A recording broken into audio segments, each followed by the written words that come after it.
Hey everyone, this is your host, Andrew Holland. Thank you so much for listening to the Andrew Holland podcast each and every week, where we talk about business, entrepreneurship, and everything in between. As an entrepreneur who's been through a lot of highs and a lot of lows, I started this podcast to be a source of weekly motivation, inspiration, and support for all of us who are working to achieve something meaningful. And as importantly, so that none of us ever have to feel alone or isolated while we're doing so. Together, we explore the stories of successful people, we get insight and advice from individuals who have accomplished amazing things. We discuss practical and fascinating business models and strategies, and we dive deep into understanding ourselves as human beings. So please, help me grow our group and subscribe to the show on your favorite audio platform.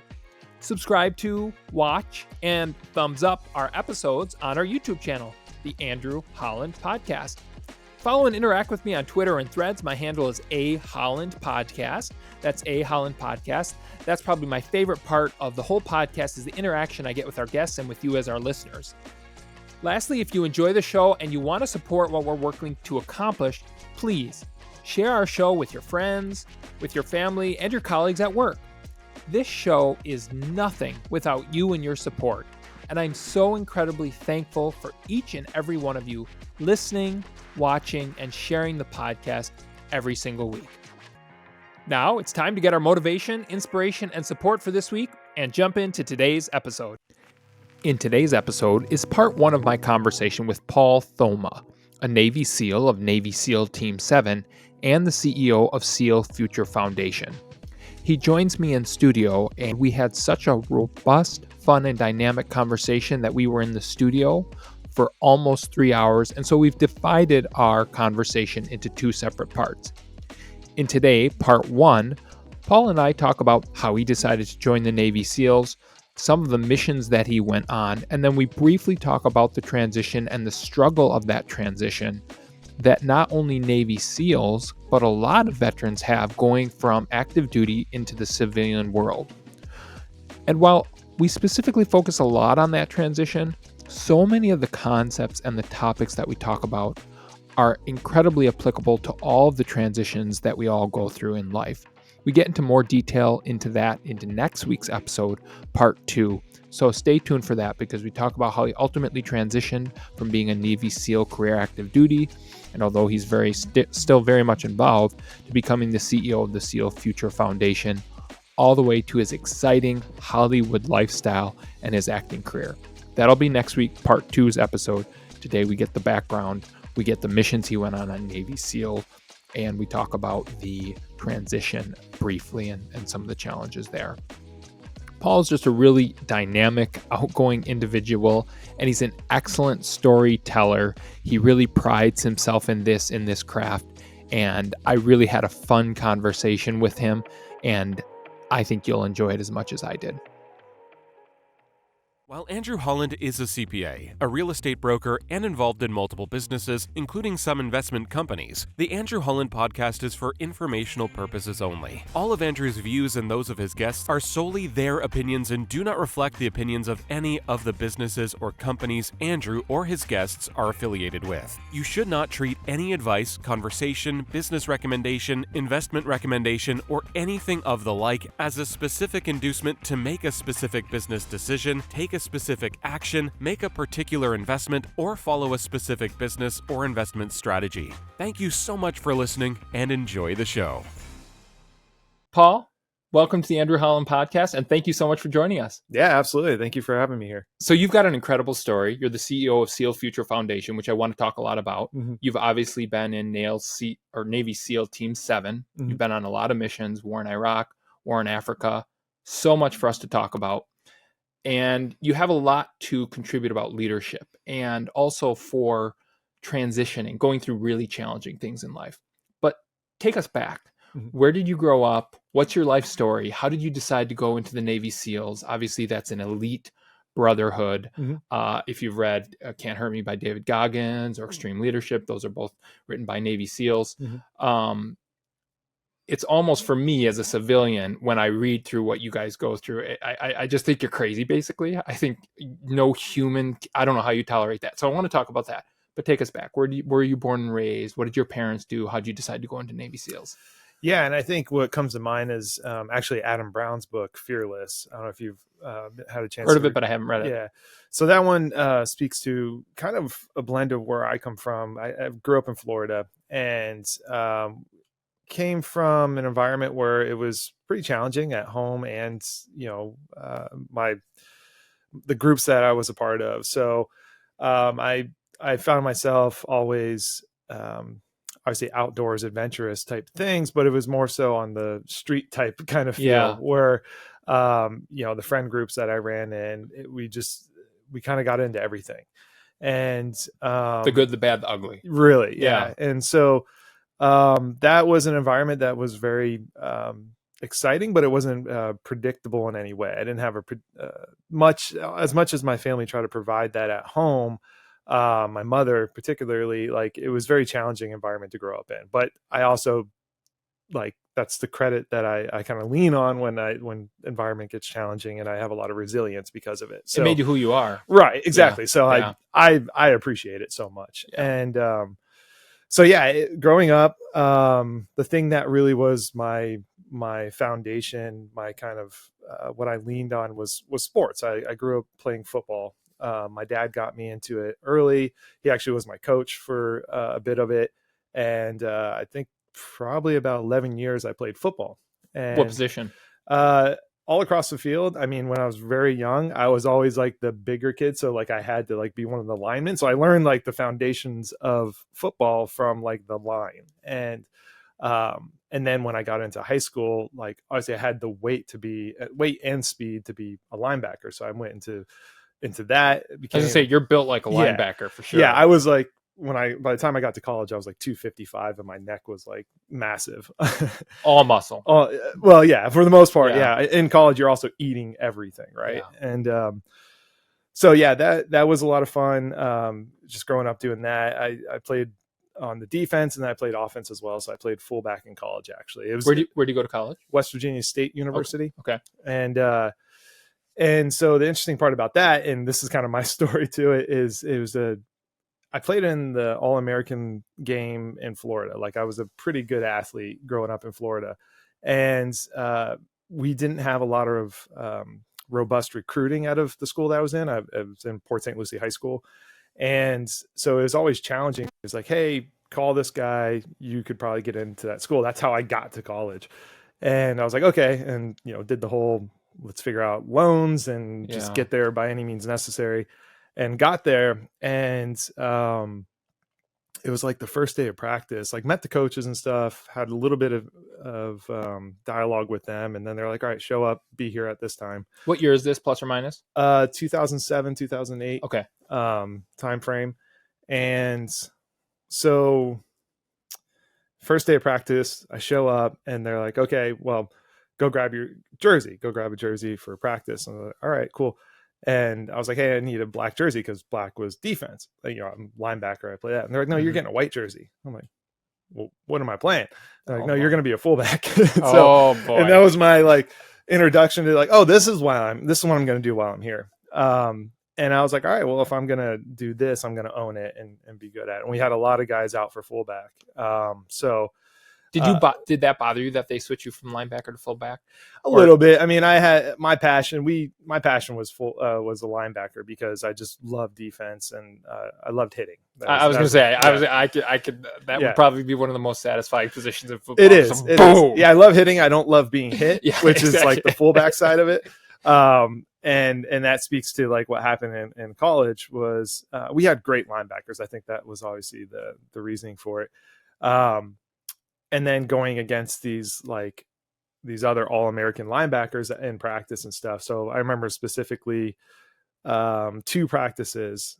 The first, this was as we got into it and we're a couple games in, but I just got lit up by one of our safeties who should have been a linebacker. Like he was massive and he lit me up and I had within a minute, I didn't know who I was. I had a huge concussion from it. And so this is like second or third practice or it's a couple weeks in and I get lit up and I'm like completely, incoherent in the sense of like just having a concussion. And they're like, okay, do you know where you're at? Because I went to the next play and they told me the play, and I was like, I couldn't remember exactly what they just told me. And then I was just kind of felt like didn't know where I was at. And they're like, hey, what's going on? And they looked at me like, oh yeah, you got a concussion. Go see doc. And so that happened. That was my first concussion. Don't remember what happened the rest of the day. One of my other fullbacks took care of me. And then we got into later part of the season and it happened again. Like got lit up in practice and like had another concussion where like I knew it was coming this time, where I couldn't, like started losing like what was going on. And I just like sat. It was funny. We had this guy who was like 400 something pounds lineman. And it was also snowing outside. I think it was like 15 degrees or whatever it was. I just sat behind him, like just trying to reiterate like plays in my head to try to remember them. And and luckily enough, like, 'cause at the time I didn't know any better. I was just like, I cannot have another concussion. I just need to think through this and figure it out so that I can stay in the fight, right? Like try to stay in the fight. This might sound like an ignorant question, but both of your concussions happened during practice. Like, aren't your teammates supposed to like, isn't that supposed to happen in the game? It's, I mean, this is pretty much the environment all through football was, that's your tryouts to make the game. You got to show out in practice. And that was always a mindset that I had growing up, was like, whoever was the heaviest hitters in practice were the ones that were going to make the games. And and going back a little bit, but in high school, like my freshman year, I started in varsity as a linebacker. Like I quit. I was a pretty good athlete. You were real good. Yeah, I was a pretty good athlete. So I started my freshman year on varsity, and then sophomore year, I ended up becoming, it was like sophomore, junior year, I was like running the defense, and then junior, senior year, I was like running I was the lead of the team. And I took a lot of pride in like being the lead of that. Yeah.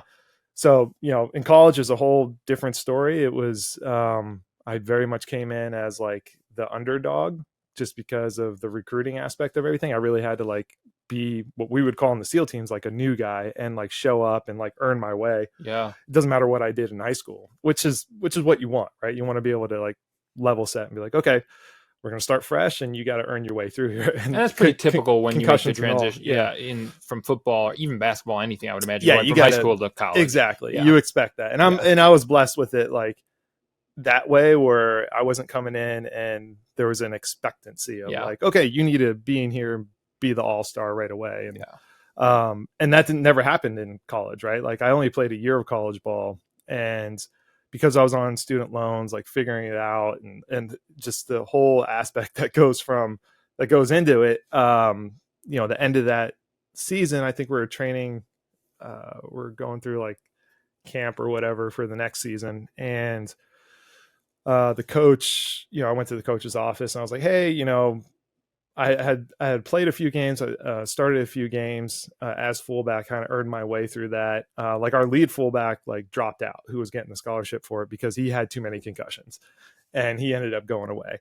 Wow. Great guy, but that's what happens when you're in that position. Game. So it's like, when I think we were stacked line wise too. I think we had like 6 to 8 fullbacks like that we had, all great guys. And so, I went to the coach and I was like, hey, I'd love to like get on the linebacker side of this. And they didn't have, basically the conversation went like this, where I was like, hey, I'd love to do this, but I'm on all loans. I need to like get a scholarship. Mm-hmm. He's like, well, we're kind of in debt from recruiting already. So if you can hang on another year, we'll hook you up the following year. And I was like, can't do that. Not going to work. And at this point, you haven't thought about the Navy SEALs at all. No. So, but this was really good training ground, if you will, for what you would eventually experience.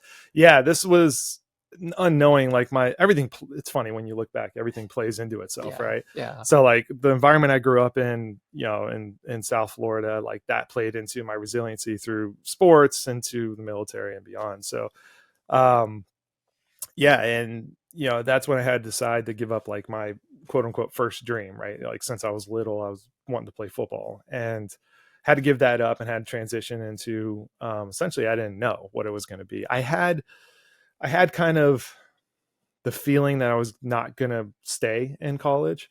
And I started looking at like, okay, well, what could I do next? And my my grandfather, I always looked at what type of man he was.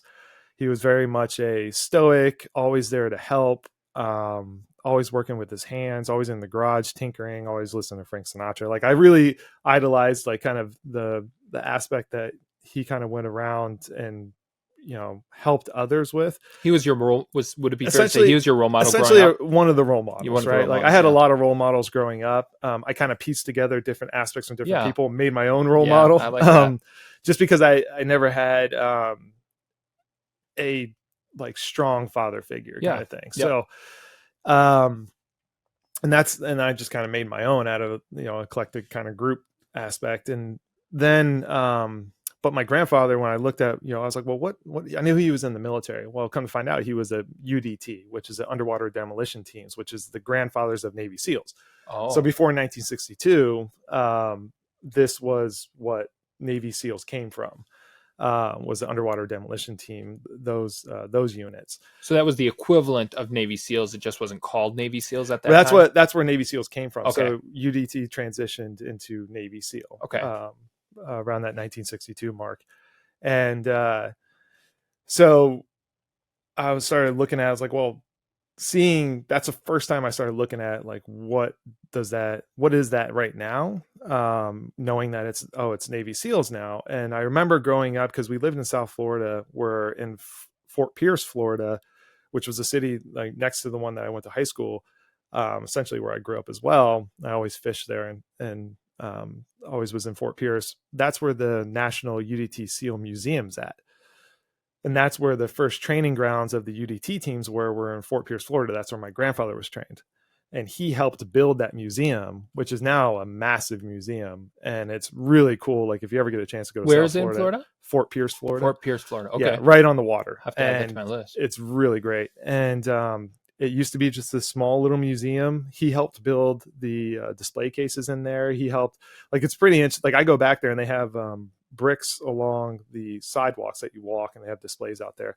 Each brick has names in it. And so he has 2 bricks that have his name in it from his time of service. And that was really your first exposure to the military, military or any Navy SEALs or anything of that nature. Yeah. I mean, I grew up because of him. Like I remember, it's funny, like I would love to go to the museum because it was always quiet and he was always tinkering with something. And I'd go to the museum and I'll always be running around looking at the displays and seeing like there's guns and camo and all this stuff. This is when you're a kid. When I was a kid. Not when I was in college. Yeah. But I went, you know, when I was growing up, I always had that environment. I didn't know what it was. I was like, oh, it's military, right? Yeah. And so I remember distinctly, like one time I was like running around and he was like, hey, I want to show you something. And he like pulled me into the back room. He like puts one of the grenades in my hands and he's like, hold this. He was just like, take a look at this. And he showed me like the display of all like the back room stuff. And I thought it was like so cool to like hold a grenade and like there was a rocket back there and stuff. And that's all I knew, right? That's all I knew about the military. I was always super passionate about football. And there's these what we call musters every year for the SEAL teams to go to the museum, and they do a big event and they do a demonstration where they have guys shooting and do like a immersive demonstration. And I remember going to those every year. So yeah, now when I'm in college and figuring out like what I want to do with my life, I looked at that and I was like, well, maybe that's it. And I started researching it in college a little bit and didn't really like dive super deep into it, but more so like was like, okay, I'm still focused on football, being here. And as I was like struggling to let go of that dream, I ended up being like, okay, well, I'm going to go back home to Florida and figure out like what I'm going to do there. And so I go back home and it's the same environment that I came from. Like football got me out of that environment. Now I'm back in that environment and it's a tough one. Just, you know, not, and this is the whole like hometown kind of, everybody has this hometown aspect where it's like, if you go back there, like the same things are going to be there waiting for you. Yeah. And I was like, okay, so I always grew up also working with my hands. My dad got me into construction very early. He always did flooring, so all types of flooring. And so it's funny, like working for your dad, he pays you pennies and then he farms you out to all his friends. Yeah. And that's how I grew up. Like ever since I was like 6 years old, he had me on a job site, like working, like handing him tools and stuff. And I, again, super blessed for that, because like through high school and everything, like if I ever like skipped school, it was to go work with my dad. Yeah. And good work ethic. Yeah. Very good work ethic from him. And that was something that, you know, that I definitely ingrained from him. And so I went back home after college and I was like, okay, let me do what I know. And I went and started doing work doing roofing. Oh, that's tough. Yeah. Tough work. So I was doing roofing. It was Spanish tile. So working with like a lot of the tile roofings in Florida, which again is like one of the tougher ones. Even worse than shingles. Yeah. Oh, yeah. So, and it was amazing. Like the guys I would work with, like they've done it since they were like in their teens and now they're in their 40s, and they can take like these tiles weigh, you know, at least 10 pounds each, or 5 to 10 pounds each. And they'll take like 4 tiles and throw them up two flights of 2 stories to hand them to another guy, because that's the most efficient way to get them up. And so, and they use no gloves. So they would grab like 4 tiles and they just literally launch it up, and the next guy would grab it, stack it, grab it, stack it. And it was like crazy to watch. You talk about hard labor. Yeah, like, it was hard labor. Yeah. And you're doing like thousands of tiles. Yeah. And obviously like the first, you know, a couple months of me doing that, my hands were like just tore up. But then you build these like very strong calloused hands. Yeah. And so I was doing roofing, and then I was delivering newspapers at night. And so that was like my way of just providing for myself until I figured out like, you know, this isn't the end all be all, but like it felt pretty stuck. Yeah. And you're 19, 20 at this point? Yeah. Okay. Yeah. 19, 20, 19. And so, you know, doing the roofing, delivering newspapers, there's a particular moment where we're on the beach in Fort Pierce, doing a house, and it's like this super steep roof. And it's in the middle of summer, and I'm completely hating my life at this point, with, you know, doing this work. And, I mean, I always enjoyed the physicality of it, but it was like, man, this is just dragging on. And the humidity there in the summers. Yeah, it was, yeah, it's good. I always pride myself on being from Florida with the humidity, because it's like, that's what made me a better athlete. Yeah. But it was also like, man, it sucks sometimes. Yeah. Yeah. So, yeah. So I was doing this particular roof, and I remember looking out on the beach and seeing all these college kids go out on the beach and just like hanging out, partying, having a good time. And I'm like, man, like this is definitely like, I don't want to be here. And that's when I was like, I need to figure out what my next steps are. And that's, you know, I was like, I'm going to go to the military. I'm going to figure this out. I'm going to figure out how to go do what my grandfather did. That was your wake up call. That was my wake up call. Yeah. It was like, I cannot be doing this anymore. And, you know, there was like the friend groups and stuff that I was kind of bouncing between. I had all different types of friend groups there. Like it just like nothing was moving forward. I was like, man, I got to do this. So I went to the recruiter's office and I was like, hey, talk to the recruiter. I was like, you know, I want to go join the SEAL teams. I want to be a Navy SEAL. And he kind of looked at me, and at the time, like I was also like 255 pounds, like big guy. Like even though I was working roofing, like I was still a big guy. Yeah. And not that I'm much smaller.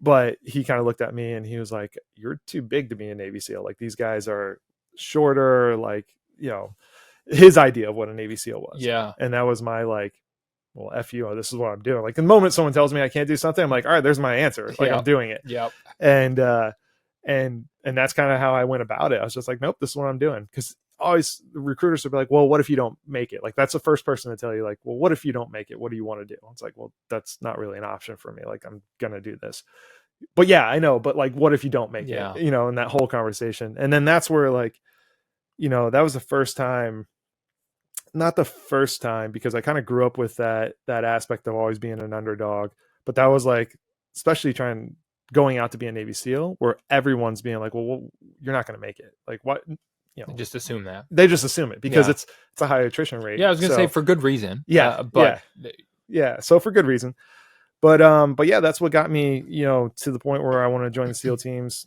And I quickly, you know, I think from the moment that I signed up through the recruiter, I think it was only a few months later that I was leaving, and ended up going to MEPS out of Miami, which is what you have to go through in order to like join the Navy. And and ended up launching from there and going to Great Lakes in Illinois, and doing the Navy boot camp, which at that time they had specific divisions that were for the guys that are going for special warfare, which is Navy special warfare is where, SEAL, SWIC, and EOD, the special units, special warfare units under NSW. And so that was kind of very eye-opening experience, going like getting everybody on a bus and like you're kind of just like cattled through this like boot camp kind of feel. You see it in the movies, and it's true. It's like it is an indoctrination of the way you're going to go about business in the military, and it's fascinating to be a part of. Really. So you're just you have to become a part of the Navy first. Mm-hmm. You have to go through boot camp, and anybody that goes in the military has to go through boot camp, regardless of the branch that you're going to. And then, provided you make it through boot camp, then, which a lot of people make it through boot camp, right? Yeah, I would say a lot of people. Yeah, okay. And then once you go through boot camp, you've already made your designation you've made it known that you want to go now into special warfare as a Navy SEAL. Does that automatically mean you get to do it? Or no, actually, so kind of back up a little bit, like before you are able to go to boot camp and join the division for naval special warfare, when you're going through the recruiter, you have to sign up for a job that isn't that. And so I joined up for a sonar tech on a sub. Like that was that I had to sign into the Navy and swear into the Navy on that. MOS. Right. Yeah, that's typically what it's called. And once you do that, then you're able to screen to have a SEAL contract, and that's before you leave for boot camp. Okay. So you have to pass PST, physical standard test. I believe that's what it stands for, in order to get the contract and get awarded the contract. And then once you have that contract, now your MOS changes to like, okay, now you're going to be a Navy SEAL. Now you can join boot camp to go to that division. So going into Navy boot camp in Great Lakes, you knew that you were at least going to get the opportunity to go through the Navy SEAL training process. Yeah. Okay. Once I left for boot camp, I knew that's what we were going for. Okay. Mm-hmm. So you passed boot camp. How much is it between the time between boot camp and the Navy SEAL training process, which is all done in San Diego, correct? Yeah. So the way they had it set up when I went through was you go to boot camp and you go through the whole boot camp. And I believe, man, this is bad, but I think it's 8 weeks for a full Navy boot camp. And then you go to, at the time we had what was called pre-BUDS, and I believe that's still the case. Like you go to pre-BUDS, which BUDS is basic underwater demolition school. That's in San Diego. That's the one that everybody talks about. That's the big one. Yeah. BUDS training. And then, and it's funny because I haven't thought about this stuff in so long that I'm like, all right, I hope I'm referencing it right. Well, it's funny you say that because I'm fresh off of, I read David Goggins probably, 6 months ago. Mm. And I've always been fascinated by what exactly is the process. And so that's all going through my mind. And then Extreme Ownership doesn't talk as much about it. So it's interesting for you to lay it out exactly how it goes, because for a lot of people, and the reason I think it's so important is there are, I want to say, especially in this day and age, but probably always, a lot of opportunities for kids who maybe don't have the stability, or let's put it this way, they're in environments that make them really good candidates potentially for special warfare units like the Navy SEALs, but maybe they don't know how to do it, or they don't know exactly the process. And that's kind of for me, when I think about it, I get fear, because what does the process look like? And all you hear about is this BUDS training and how terrible it is. But there's some stuff before that. There's a ton of stuff before, so you can at least get an idea of, once you get to BUDS training, at least it's been whittled down a little bit. So they must think I have some capability. And of course, you have to have internal confidence. There's no question about that. But so it's interesting for you. Or just be, dumb enough to just go for it. Yeah, fair. Yeah. So you go through pre-BUDS, and where's that? That's in Great Lakes. That's in Great Lakes as well. Okay. Lakes. And but between basically graduating boot camp and pre-buds and when you actually go to buds training, how much time is that? Yeah. So, as I mentioned, like boot camp being 8 weeks, and then it's like another 8 weeks for pre-buds. And then you can go to San Diego and class up. So all this is pretty dynamic in the sense of like timeline wise, because it all kind of trickles back from like the needs of the schoolhouse. And beyond that, the SEAL teams. So like the SEAL teams kind of dictate like the rotation of the schoolhouse, sending graduates to the teams. And then that backtracks to like, okay, well, how much do we need at the schoolhouse? How much can it facilitate? All the way back to like, okay, what's the size of the class in pre-buds and their timeline? And like my, kind of to touch on the note that you mentioned was like, me being kind of like that lost kid, not really knowing what I wanted to do, but know like this is the direction. Like I knew what I needed in order to thrive. Like I needed that structure and like that discipline environment for me to thrive in, because if I didn't have that, like in the way that I grew up, like it would go off the other way. And that you hear that pretty commonly with like our guys, where it's like if that kind of structure kind of help facilitate them being successful. And that was very much the case for me, where I joined because I know I needed that. I needed a challenge. I really needed to be part of something bigger than myself. And be a part of a team. And we always kind of say those are kind of the three aspects of why people join. It's, hey, the challenge, knowing like, hey, I want to test to see if I have what it takes. I want to be part of something bigger than myself. And I know once I get there that I'll be part of this group that, essentially this tribe that I'll be a part of for like the rest of my life. And it's like the once a Marine, always a Marine kind of feel. You don't say, even though my title technically right now is like, hey, I'm a former Navy SEAL. Like you say, oh yeah, I'm a SEAL. Yeah. And that's that kind of, you're a part of that tribe, and not knowing then, like, it doesn't mean all sunshines and rainbows, right? Like, no, of course, just because you're part of that tribe doesn't mean, Well, and what's interesting about that is we all have different life experiences, but all of us, to a certain degree, that structure is good for us. It doesn't matter whether professionally you're trying to go down a certain path, or whether you're in special warfare. So for example, for me, when I hear someone's a CPA, there's commonality there. And I'm like, I know what you went through if you worked at one of the big four, or if you're an entrepreneur, you have that common ground. And for you, what you just talked about, the second, you guys take it to an uber level in terms of, it tells a lot about, you've got less about the physical muster and more about the mental capability. And that's a big aspect to it. And you have that. And so I can imagine how that's, you guys call it a brotherhood, and that makes a lot of sense. So pre-buds, from the time you said, I want to be a Navy SEAL, to the time you were actually in buds training in San Diego, how much time was that? So again, thinking back, so I joined, was it June 26th, 2009, was my enlistment date. And then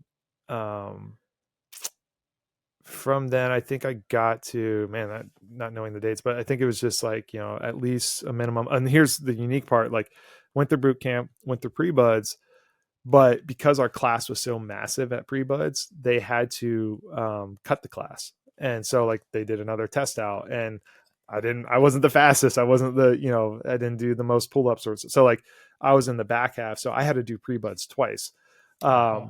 And it was a very vivid day where like all the guys I've been training with, they're going to the next level of like, okay, they're going to San Diego. And I had never been to San Diego at this point. And I remember the day that it happened, because it was the first snowfall in Great Lakes. Like they all loaded the buses, and literally as they loaded the bus was the first snowfall, and they take off. And so like the first bulk of our class splits, and they go, and their class, this was class 281. And you're left behind, and I'm left behind with, not alone, right? Like just the other bulk of the class. But it's like, okay, cool. They're going on to the adventure. I have some more work to do. And we do a whole nother round, but now it was interesting because it was all a winter pre-bud. So everything was like in the snow. It was cool. I mean, it was, again, a unique experience. And Although it might have felt like it sucked at the point. I was going to say it had to be harder. It was tough. Yeah. It was just being in that environment. This first time a kid from Florida, being stuck in like a snowy winter. Welcome to winter. Yeah. That's why I moved to Arizona from Wisconsin, because I just can't stand the winter. Yeah. So with doing 2 pre-buds, was it a year? Probably about a year that you actually ended up getting into buds? From the time that I wanted to join? I would say it would be close to a year, maybe. Like I would just kind of bracket it in that. Again, like dates slip in my mind kind of thing. And it's more just to get a feel for it. Yeah. It doesn't happen overnight. No, it does not happen overnight. And I felt like a lot of those timelines could be opened or kind of expedited. Like mine felt pretty expedited in the case of like by the time I got to buds, even though I had to do two pre-buds. Like some people are in the DEP program, meaning like, hey, you are signed up for the military, but you're in this delayed entry program in your hometown for like an extended period of time. Mine was maybe 3 months. Some people might wait a year or 6 months. So like that kind of, or some people would be like, all right, I'm signing up, I'm leaving next week.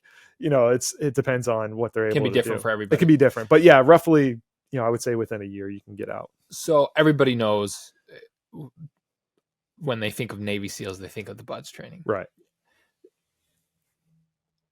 For you, when you think about that, I mean, that is a true test of mental more than anything. But when you think about it, absolute worst part about it. Worst part. Anybody can do 1 day of buds, is what we say. Like anybody can look at 1 day of buds and be like, wow, that's a very full day. You can do 1 day. It's doing that day in and day out over and over again. That's the grind. And staying, no sleep. Well, that was like more in a particular part with like Hell Week, but you're well nourished. You don't have much sleep because there's so much that you have to do in order to prepare for each day. But you do get to sleep. Obviously this full process and program takes anywhere from 1.5 to 2 years to graduate buds. Because there's different phases: first phase, second phase, third phase. But the worst weeks are like right at the beginning, right? Oh yeah, that's all the vetting out, screening. Like you're really sifting through if people are going to be here because they have the physical like ability to do it, and there's a lot of mental aspect to it. So like, the way I describe it is when you first join the program, you quickly realize as you're kind of going through this training that your mind's weaker than your body kind of aspect, because your body's able to tolerate a lot. By the time you become a SEAL, it flips where your mind's stronger than your body, and you'll just break your body and be like, oh, well, my arm's broken, or like my shoulder's torn, or this. And like, you're like, okay, what do I do? Like, I'll just work around that. And it's so interesting to be at that other side of it, where you're like, pain's pain, but it's like, you're like, everything's manageable. Yeah. And it's a unique way that like all the physicians and the doctors have to be like taught to work with us, the physical therapists. Like when we are injured, if we're like, hey, my shoulder feels a little weird, they'll be like, it's probably torn. It's probably completely torn. If they're saying it just feels a little off, just because our ability to like just compartmentalize and work through things just through training, because you have to through training. And I have a very specific story where, I asked my buddy who was part of that first pre-buds class, who had already gone through training. And by the time I showed up to buds, we have in first phase what's called Hell Week. And he had already gone through Hell Week, which is, from Sunday to Friday, and you're just on it all week. You have 2 hours of sleep on Wednesday, 2 hours of sleep on Thursday, just so you don't die. There's videos out there that you can see kind of the Hell Week thing. But I had asked him, I was like, hey man, like what's the best advice that you could give me going into Hell Week? So he had been through it. He had passed. He had gotten through it, and he had just gotten through it. And I was like, so like, tell me what it is. And he was like, honestly, he was like, when we're running in the sand, I'm like, yeah. He's like, you see the guy like running in front of you, and you see where his foot was, put your foot there. And then where his next foot was, put your foot there. He was like, he's like, that's the best advice I can give you, is like, it's a step at a time. And I was like, all right, cool. Thanks for the advice. Like, I was like, I don't know if that's useful or not. But then obviously when I went through Hell Week, literally got to that, and multiple times beyond that. Like Yeah. it's just like one foot in front of the other. Like, let's keep moving. Because you cannot focus on the big picture at that point, because of how much is in your face.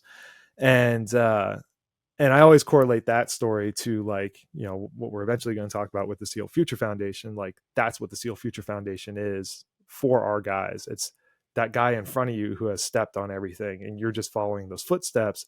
And we're able to help guys avoid the landmines that are out there because we've been there and done it. So, but I know we'll get into that. Yeah. Well, I think that's really good life advice. Just, you know, it's the concept of what I like to say, inch by inch, life is a cinch, yard by yard, life is hard. Mm-hmm. And we tend to always think 2, 3, 4, 5 years ahead on exactly what we want.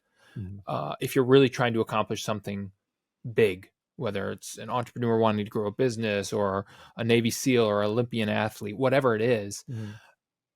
And if you overwhelm your mind with just constantly thinking about that, as opposed to focusing on, okay, I need to do this, and then I need to do this. And it you know, it's a myriad of 1,000 steps to get to that ultimate goal versus just focusing on that goal.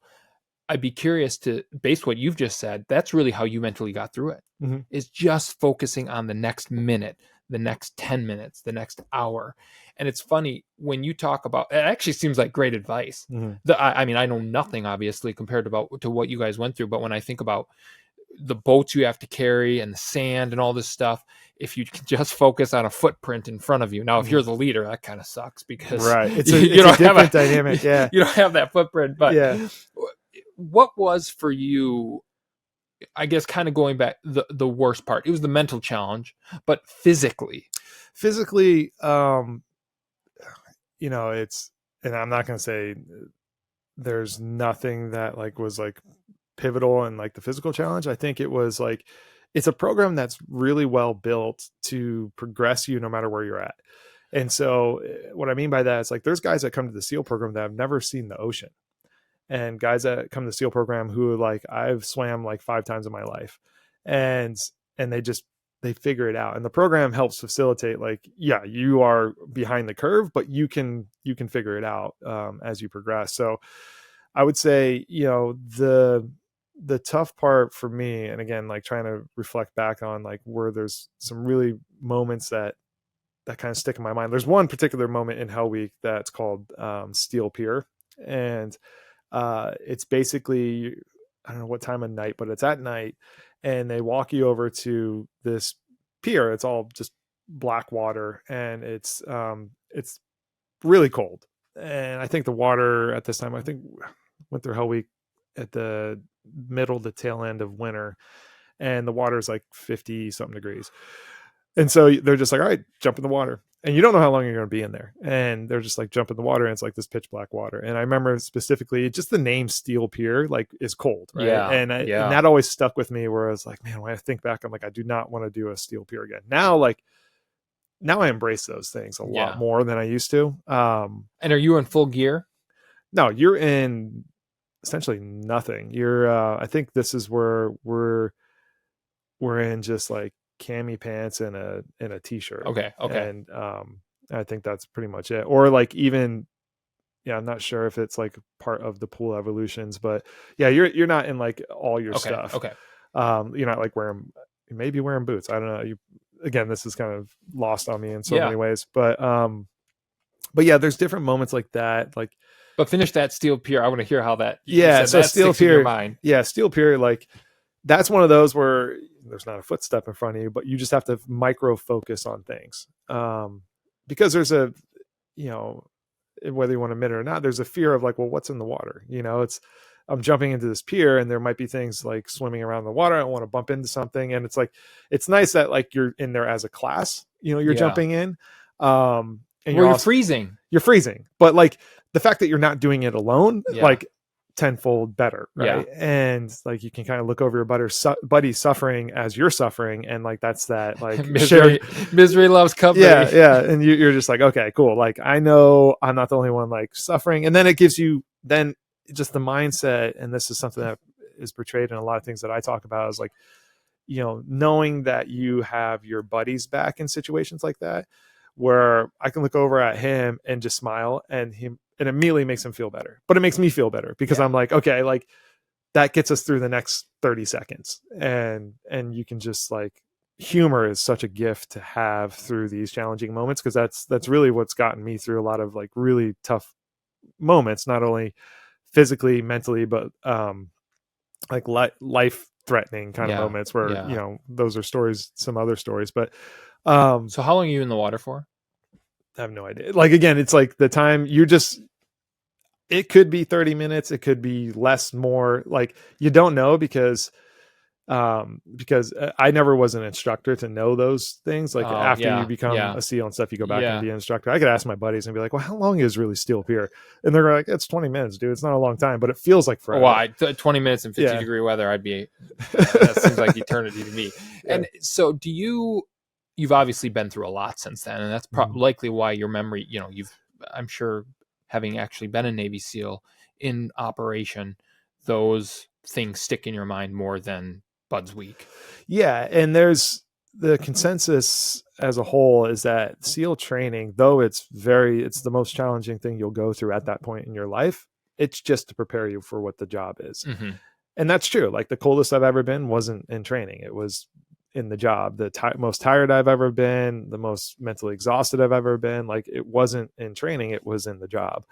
And so it's like, it's built for a reason. And, it's very designed for a reason, a very like as safe as it can be kind of way, but it needs to be that way because the job demands it. Yeah. And I think that's where, I would always echo that, because there's always been a challenge of our training, and people are like, well, why does it have to be that hard? And it's like, because people, we've had kids die in training, and it's like, well, because like if we aren't tested here, like it's more catastrophic down the road when we're doing it to save someone else, or we can't complete that mission, or like, in modern day, like when things are going and there's evil out there, like who do you want to go take care of that? Guys that have kind of been through it, exactly, who you can trust and be like, okay, I know, like we've put these guys through the ringer, and like they're signed up because they're just waiting for the opportunity to go see evil, take care of evil. And that's, I could ask you, I mean, we could spend 5 hours because I have so many questions just about being a Navy SEAL, but there's a lot we want to cover. So I want to talk about, and for those of us who have never done it, I think that's why we're so fascinated, because there's this level of mystery, and of course there's a certain level of clandestine aspect to it. When you think about your career as a Navy SEAL, when you were in operation, you were in Africa? Yep. Spent my first deployment in Africa. You were in Iraq? Mm-hmm. And where else? Kind of bounced around a few different places through that. And, all across the Middle East, like I've, Bahrain, Qatar, Kuwait, bounced around, few other places that were just kind of like pit stops kind of deal. But yeah, it's kind of all across the Middle East a little bit. When you think about the missions that were the most impactful in terms of what you remember the most, or maybe the most deadliest, or the deadliest, where were they? Were they in Africa? Were they in Qatar? Were they in the Middle East because of the war on terror? Or? Yeah, I mean, each of them were in the fight against terror. So like Africa, it was an interesting one, because there's a terrorist group down there called Al-Shabaab, and they were doing some not great things. And so we were positioned to extract essentially one of their key leaders. And that was one that was a challenging one for so many different reasons. But that was one of the things that SEALs are known for that we did, which was called a OTB, over the beach. So it's where literally, you remember that old commercial where you see the waves and the footprints, and and like coming from nowhere, like, and that's like what we pride ourselves on, as being these water warriors, so I guess you could say. I know you have to be, you got to be mindful of how you conduct some of these missions. So we're going to talk in generalities, but like you sneak off from way out shore, and then you have to scuba dive, right? You have to. It depends. Like some missions you can. Some it depends on like the demand of the mission. Like there's different ways of infiltration that we can go about, whether it's through boat, whether it's underwater, whether it's a unique new thing that we've built, or something that we're testing out. There's always these like interesting ways that we can come in under the radar from the beach. And so in this particular one, because it was interesting when I was looking at all the different places you've been, Africa is not the first place that comes to mind when I think about the war on terror, but really they don't have one specific home. Where in Africa was it? So this was in Somalia. Okay, it was in Somalia. Okay, so you're conducting a mission to extract one of the terrorist Al-Shabaab's leaders.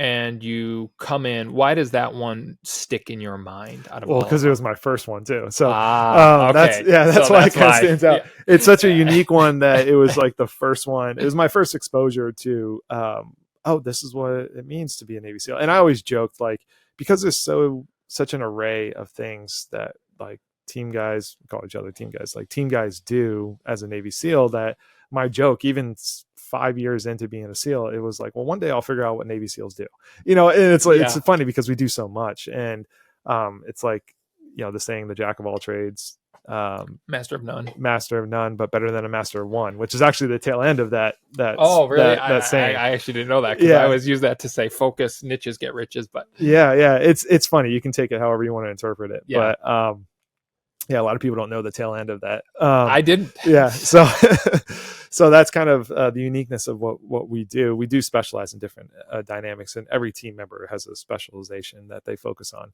So, this one particularly was very vivid for me because obviously it was my first one, and it was like, you're so attuned, like, have gone through a bunch of training, know how to shoot a gun, know what it sounds like to be, the only reason I know what it sounds like to be shot at in training is because, like, when you work a range, like, you'll know, like, when bullets fly by, because you're working like the range for your buddies, like, targets and stuff. So like, it's literally like these snaps. That's the sound barrier snaps that the bullet does.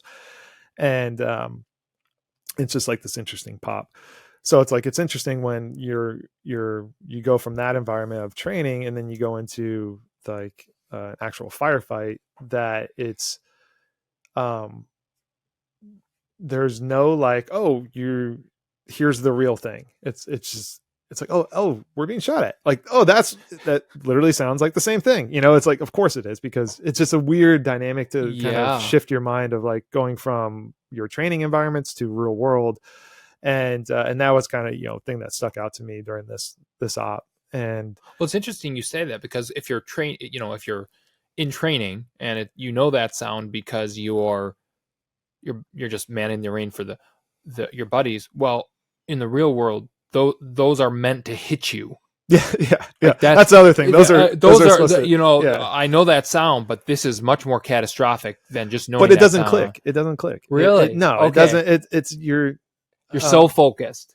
Yeah, I guess you're not focused on that. Okay. And you're not like, it's kind of like the law of attraction at that point. If you're focused on getting shot, you'll probably get shot. Yeah, exactly. It's like you're focused on, it's like, good that you're focused on the mission, and you don't even think about, I could die today, basically. I remember seeing, and it was a lot of my mentors in the SEAL teams, and one particular, he was very like this large stoic guy. And in training, it was so interesting to me that he, because we do these simunition type trainings with paintball guns and simunition, and we shoot each other, and they're not the most pleasant thing to get shot by.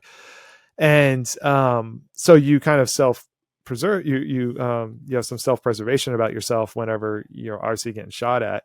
And I remember when you're an instructor in that environment, which I eventually was, and this was, where this mentor of mine, like, he was an instructor as well. So like, because you're running the scenario and you're putting SEALs against SEALs and you're watching it, like, you're kind of not like duck and cover kind of thing. As an instructor, sometimes I definitely am like, they're shooting at each other, I need to get out of the way. Right. He would just stand there, and he would just be like this stoic guy of like, not that he was intentionally trying to get shot, but it didn't bother him. He was just like, like something would, like, it would hit him, and he'd be like, all right, whatever. Like, he was very stoic. And I thought that was so interesting because, like, I actually got to go down range with him. And when like those scenarios happen, like, he's so self-preserved that it just like, that's led by example, right? Like, Yeah. don't worry about getting shot. Like, obviously be cautious of like where you're exposing yourself to, but like we're focused on doing our job. And again, like this is me getting groomed through, me being a new guy to everything, like watching these other older SEALs, like how they interact and how they work through a firefight, and being able to see how they move. And that's how you learn, right? Yeah. Like it's, you can only do so much in training until you're downrange and things are happening. And then you're learning as you're in it. And it's like, that's literally like what OJT, right? On job training right there. So, exactly. But with catastrophic consequences. Yeah. If But we never think in that way. Yes, Like and you that's never, the key piece. it never, like it's not like, 99% of us as Americans or people in the world, I think about that. And, self-preservation is inherent, but you guys have been trained. You're not even thinking about that. You're thinking about your buddy next to you, and you're thinking about, this is our mission. Exactly that. And that's again, going back to like the humor at Steel Pier, right? Like when things are going down, and I remember it's funny. Like I remember getting mortared in Iraq, and the mortars, you can hear them whistle when they go up, and you're like, all right, well, where's this one going to fall? Cause we're pretty exposed. And like, we just run up against like a sand berm, and like, obviously like, okay, well, you hear the whistle start coming down, and it lands like 50 yards from you. You're like, and you start laughing. You're like, well, that one missed us. All right, let's keep going. But that's the environment. That's how you get through it. Yeah. Yeah. And it's just, and yeah, I think it will be impossible for any of us who haven't gone through it to really internalize or understand what you're saying, truly understand. Right. But I hear the words, and I've tried to put myself in that situation. It's fascinating to hear that. I can understand just through some of the things that I've been through, again, grit. You're really talking about grit and being focused on the mission. And everybody has, like we've talked about, different life experiences, but life can be hard. Life is hard. Yeah. And if you are constantly afraid of something, whether it's losing your life, of course, that's most people's biggest fear. Yeah. You're setting yourself back 10 steps, because it's just clouding your judgment. It's clouding your mind. Well, you're burning through like your willpower, your resources, right? Like if you're focused on these things, like Navy SEALs, humans, anybody, like we all kind of have the same roughly like amount of willpower to pull from. If you're draining your willpower focused on, am I going to get shot? Am I going to do this? Am I going to like lose my house? If you're focused on those things, like you don't have enough bandwidth or like energy to spend on things that actually matter. Yeah. So I think that's the big lesson to learn is like, where do I spend my bandwidth? Where do I spend my willpower, since I only have so much? And I think that's what makes, a lot of our guys, like we learn through training in a lot of different environments. Like you really learn what's worth your effort and what's not. Like, am I going to waste my effort on figuring out, like, am I in the best, am I going to get shot or just kind of using that as example, or do I use my effort on what gives me energy, as like protecting your buddy? And like, those are the things that you'll gain energy from, where it's like, okay, cool. I want to make sure my buddy's set up for success and we're working as a team. And like, now it's like you feel like you're more in control, or at least more in a positive movement forward, especially if you're going to, we do different types of missions. One of them is hostage rescue. If you're going out to save someone, like literally going to go save someone, man, the amount of energy you get from something like that, let alone with your buddies, like that's, you're there and you understand, and everyone understands this with, when you're in this environment, it's how we're trained. It's like your self-preservation goes way down when you're going out to save someone else. Like it's very much their life matters way more than yours.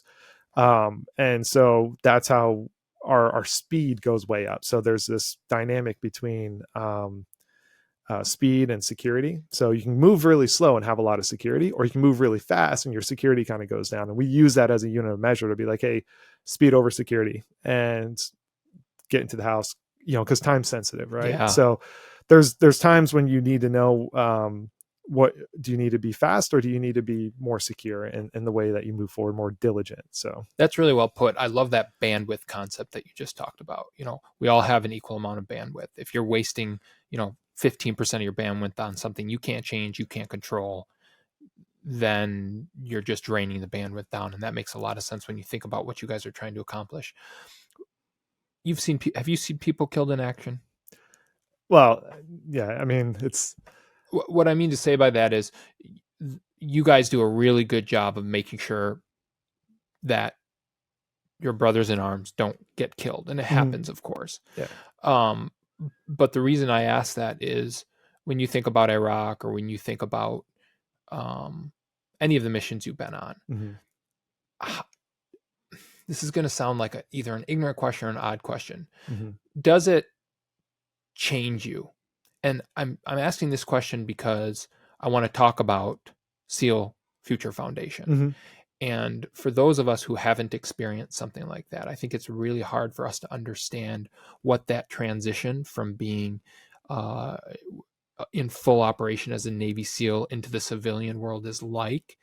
But if we can better understand some of the things you go through, injuries, major injuries, mental debilitations, or things that, let me give you an example. I basically, what's going on over in the Middle East, Hamas, Israel, Palestine. I read some of these stories, the sheer evil, and you've talked about it. I've almost gotten to the point where I don't read them, and that's not because the savagery. And I feel obviously anger and a shift in my psyche. I think you can only see so much as a human. You guys have trained to really stay focused. And so I think you guys are mentally stronger in the sense that you see this stuff and you can withstand much more than the average individual. But we're all human, and it certainly has an impact on the human psyche, no matter who you are. So give us some insight when I ask that question on some of the things you guys experience, that it's important for us as civilians to better understand why a transition for a Navy SEAL into the civilian world might be so challenging. Yeah. And I think so to kind of touch on that a little bit. So like fought against ISIS in Iraq, right? And they were doing essentially the same thing as this Hamas movement. And that's evil, right? Like it's throughout history that these things happen, and they're going to continue to happen. And unfortunately, right? But it's how fast can we overcome that evil? Yeah. And that's literally why guys like the SEALs exist, is they are designed to be that break in case of emergency. Like, you need to have that ability to go remove evil, because it happens. And I think we're really good at, like, when we're in our team environment, like, that allows us to face any kind of aspect that comes our way. And I remember being in Iraq and we were positioned against ISIS, and like all those videos were coming out with the beheadings and everything. They were getting very creative. Which is, again, like, that's how we talk, is like, oh, that's very interesting that they're doing it that way, or like all their propaganda that they put out. And because that's our job, that's our intel, we're assessing those things, and we're looking actually beyond that, be like, okay, well, where does that look like it's at? Can we track that? Can we figure out where that's at? Let's go, again, we're deep diving all this stuff.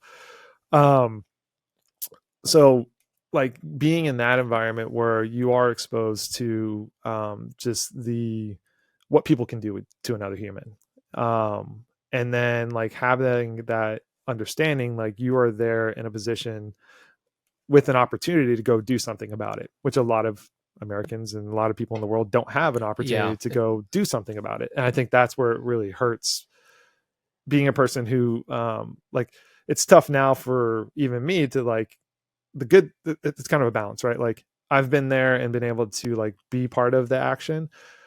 Now I'm not.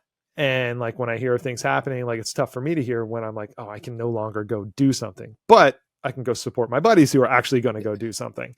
And that's a great point. What you just verbalized is, you basically verbalized why I've stopped reading those stories and why I'm so angry, because I want to do something about it because of the pure savagery, but I can't. Then I can. There are ways I can support Navy SEALs or people who are doing something about it. Just because you can't physically be doing it, right, that doesn't mean that you can't support getting rid of that evil in different ways. And it takes Oh, yeah. a team across from, from the foundation to monetary resources to the person that's actually doing it.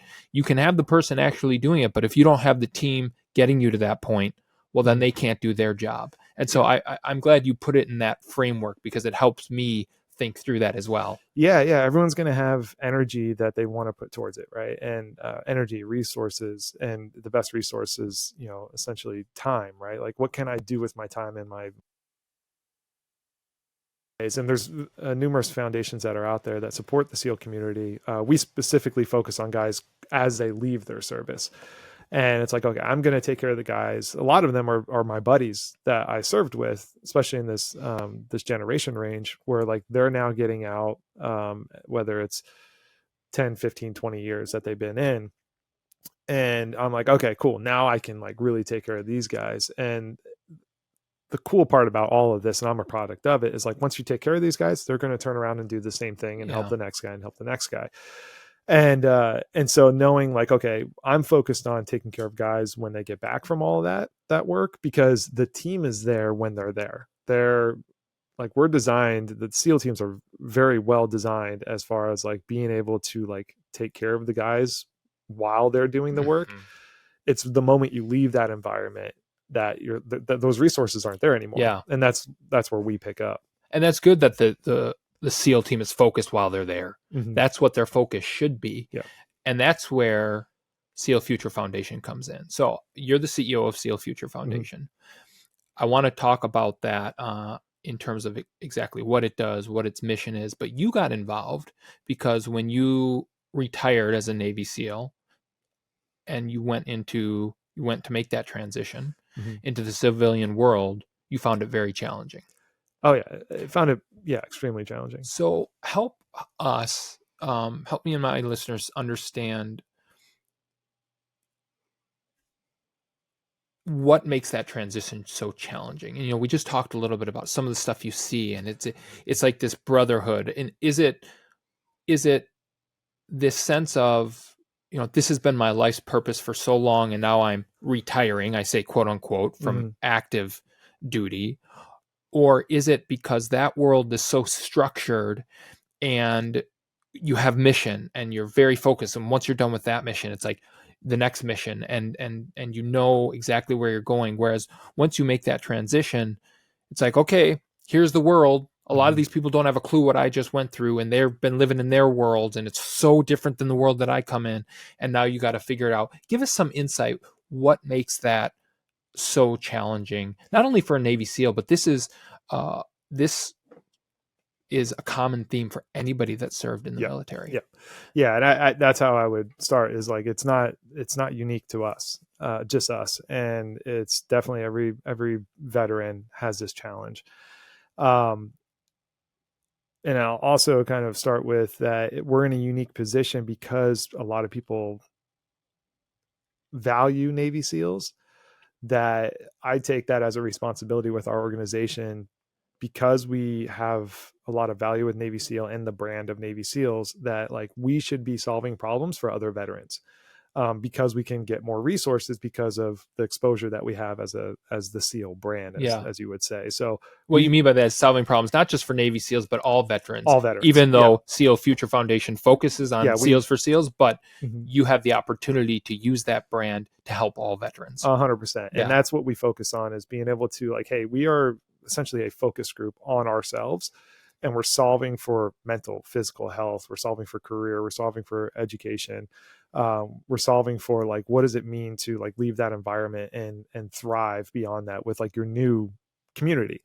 And we take that very like, that's super important to us to be able to like understand that and provide the essential data behind that of what our findings are and our discovery of what's working, what's not working, because we're in it day to day with our guys, and be able to share that with our peer groups across other special forces and other veteran communities, so that it's like, hey, this is what's working for us. This is how we found like to navigate these health challenges. And that's something that our health pillar is very like prideful of. We have a full health board of advisor staff that's full of doctors and PhDs, MDs that are from different modalities, that are able to which is very unique in the medicine world, to have all these professionals from their field be able to have communication with one another focused on a focus group. So it's very interesting. That doesn't happen in the medical world. No, and I think it's smart. It makes it, just with a limited understanding, but thinking about the concept, 10 times more effective. Very effective. And it's very, everyone who's on our board of advisors for our health pillar, they're there because of that. Like, they see the value in like the shared problem solving aspect from these experts of what they do. And they're able to not only communicate of like, hey, here's what I found that works with what I provide. Here's what I found works with what I provide.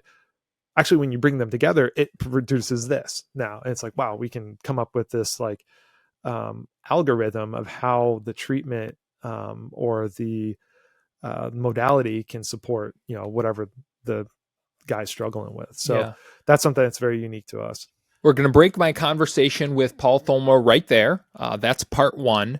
And you'll want to be sure to join us for next week's episode, part 2, where we continue this conversation about the transition that Navy SEALs and many veterans have in that struggle from active duty to the civilian world, which gets us into how Paul got involved with SEAL Future Foundation, eventually becoming its CEO. And eventually we get to his story, exciting lifestyle of how he's now involved in Hollywood as an actor, director, and producer. That's really fun part of the conversation that you won't want to miss next week in part 2 of my interview with Paul Thoma. Thank you so much for joining us each and every week. Please, if you like this episode, share this with your family, friends, colleagues. Follow me on Twitter. Holland Podcast is my handle. Always enjoy the back and forth that I have with you as the listener over Twitter. Subscribe to the YouTube channel, the Andrew Holland Podcast, so that you get the updates every week when we post a video version of the podcast.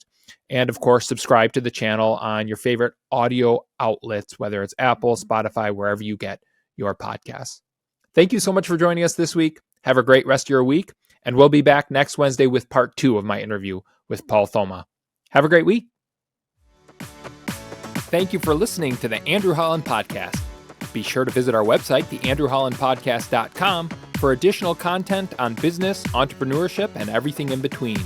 Subscribe to our YouTube channel, The Andrew Holland Podcast, to get notifications when new podcasts have been released. And lastly, follow us on Twitter, Holland Podcast. That's Holland Podcast, for all the conversations we're having outside the podcast. Thanks again so much for joining us this week. Have a great day, and we'll talk again next week.